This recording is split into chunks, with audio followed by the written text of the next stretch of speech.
দলিলটা আসতেছে মুআয ইবনে জাবাল রাদিয়াল্লাহু আনহুকে ইয়ামানে পাঠাইছেন। এটা কোন সময় পাঠাইছেন? কোন সময় পাঠাইছেন? ঠিক রাসূলুল্লাহ সাল্লাল্লাহু আলাইহি ওয়াসাল্লাম মৃত্যুর একটু আগে রাসূলুল্লাহ সাল্লাল্লাহু আলাইহি ওয়াসাল্লাম তাকে এগিয়ে দিচ্ছেন, আর মুআয রাদিয়াল্লাহু আনহুর কাছে বলতেছেন তুমি এসে হয়তো আমাকে আর পাবে না। মুআয কেঁদে দিলেন, আসে ঠিকই পান নাই, রাসূলুল্লাহ সাল্লাল্লাহু আলাইহি ওয়াসাল্লাম জীবিত আর পান নাই তিনি। রাসূলুল্লাহ এর মধ্যে দুনিয়া থেকে চলে গেছেন। অনেকে বলে মক্কি জিন্দেগির দাওয়াত দিচ্ছেন আপনি মাদানী জিন্দেগিতে। রাসূল মাদানী জিন্দেগির দাওয়াত দিচ্ছে, এটা তাওহীদ। দাওয়াত দিতে হলে মাদানী জিন্দেগিতেও তাওহীদের আগে দিতে হবে, মক্কি জিন্দেগির দাওয়াত নয়। আমাদের জাহেল ভাইদের কিছু বলার নাই, জাহেলদের কিছু বলার নাই। জাহেল নিজেরা নিজের ক্ষতি করে বেশি।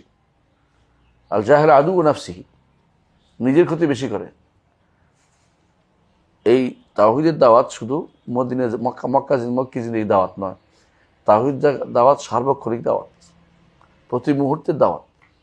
তাওহীদ দাওয়াতের সাথেই আপনি যখন নিজেকে সম্পৃক্ত করতে পারবেন, অন্য দাওয়াত আর লাগবে না, অটোমেটিক মানুষ ঠিক হবে।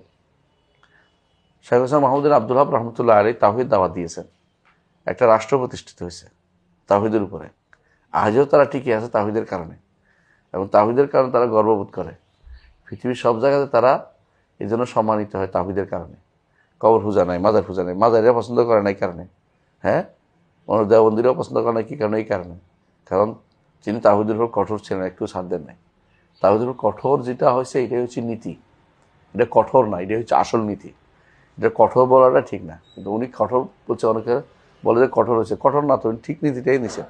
তাওহীদের উপরে এটা ছাড়া কোনো ছাড় ভাব চলে না, বুঝে আসছে?